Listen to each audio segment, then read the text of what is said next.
Dil Raju time బాగలేదనుకుంటా. Game changer cinema ఓ పక్కన, సంక్రాంతికి వస్తున్నాం సినిమా రెండు కూడా తనే ప్రొడ్యూసరు. సరే, సాధారణంగా బెనిఫిట్ షోలలోనే భారీగా బెనిఫిట్ పొందాలి. గేమ్ చేంజర్కి వచ్చేటప్పటికి ఆ బెనిఫిట్ పొందగలిగారు.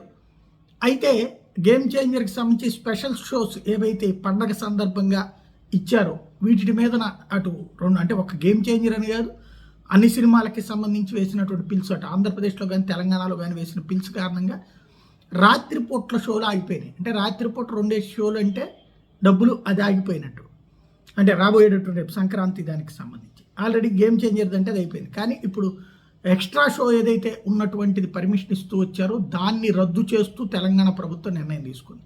దాంతో ఇప్పుడు ఒక షో అన్ని థియేటర్లలో, ఇక్కడ ఒక చోట ఒక థియేటర్లో ఒక షో అంటే వేరు, అన్ని థియేటర్లో కలిపి ఒక షో అంటే వచ్చేటటువంటి భారీ అమౌంట్ ఆగిపోయినట్టే. వరుసగా ఎదురు దెబ్బలు తగులుతున్నాయి. మరి సంక్రాంతికి వస్తున్నాం సినిమా దీన్ని పూడుస్తుందా లేదో చూడాలి.